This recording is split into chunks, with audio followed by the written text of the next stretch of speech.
Hey, thanks for making it to Veterans Info Tap. Glad you made it today. Today I wanted to talk to you about Chapter 35. That is a educational benefit afforded to our spouses and dependent children of veterans and service members. So wanted to go ahead and read through some of this stuff for you so you understand it.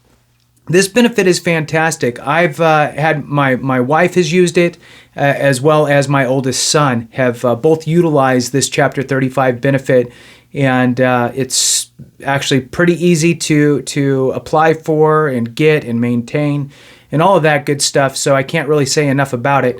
And it also helps for the household bring in additional money, right? So there's an additional funding stream from the VA into the household while your dependent, either spouse or child, is going through the educational program that's been approved by the VA.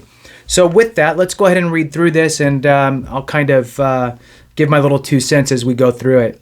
So this is directly from the VA, and I'm just going to read through it here. VA education benefits for survivors and dependents. Find out if you're eligible for VA education benefits for dependents and survivors, also called Chapter 35 benefits.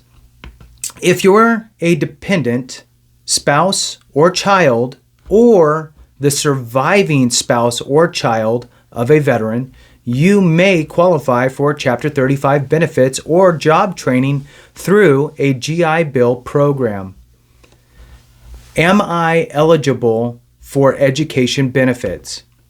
You may be eligible for VA education benefits, Chapter 35 benefits, if you're the child or spouse of a service member. Now remember, service member is different than veteran, so there's kind of two different criteria here depending on who the qualifier is for the spouse and dependent. So keep that in mind as we read through this. Service member is a different classification than veteran, so let's read through it. All right, so if you're the child or spouse of a service member and one of these descriptions listed is true of the service member, okay, one of these must be true. There's 4 of them, and in order for the spouse or dependent children to obtain this benefit, one of these must be true. The service member died in the line of duty after September 10th, 2001. That's one qualifier. 2, the service member is missing in action or was captured in the line of duty by hostile force. That's the second one. Number 3, the service member was detained, held by force, while in the line of duty by a foreign government or power.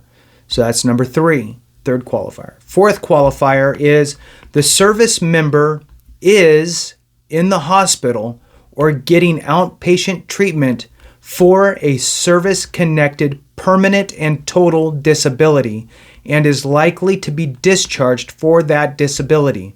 A service-connected permanent and total disability is a disability resulting from your service that doesn't go away. So in other words, they are being medically discharged and it is going to be 100% permanent and total designation from the VA, and they already know all that information and they're just pending the transition out. Okay, so that's service member, right? Now let's go over to the other side. You may be eligible for VA education benefits, Chapter 35 benefits, if you are the child or spouse of a veteran. And one of these descriptions listed is true of the veteran. And there's only 2 here, so 2 qualifiers. One of them must be true. The veteran is permanently and totally disabled due to a service-connected disability. So you're 100% P&T, permanent and total, with the VA as a veteran.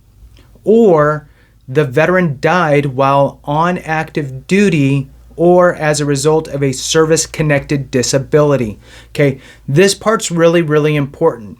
So if the veteran passes away and on the death certificate, for example, they passed away of a heart attack. However, they were not rated for anything with regard to their heart. However, they were rated for something regarding circulatory issue in their legs.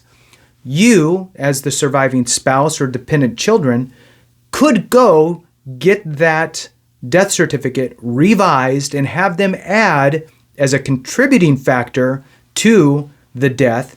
Heart attack would be the main factor, then there's contributing factors, and you could have that added on there as a contributing factor, the circulatory issue on that death certificate.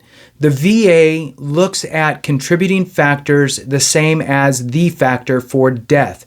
So for these types of benefits, like this education benefit through Chapter 35, or DIC, which is Dependency Indemnity Compensation, it's very, very, very important to make sure that a service-connected condition is listed on the death certificate, either as the cause or as a contributing cause to death. Super important. That's why I segued to remember that. Okay, so let's go ahead and read on here. So if you're a dependent who doesn't meet the above criteria, you may still qualify for VA education benefits if the veteran or service member transferred some or all of their post 9/11 GI Bill entitlement to you while they were on active duty. Okay, so I'm not too concerned with that piece. I'm mostly talking about the Chapter 35 piece of this puzzle. Now, if you're the spouse or dependent child who qualifies based on the veteran status or service member status, those different qualifiers, right, then you would be able to partake in this fantastic benefit. This benefit will pay out $1,401 per month while you're going to school full time. Now, the important piece here is that it does not pay your tuition.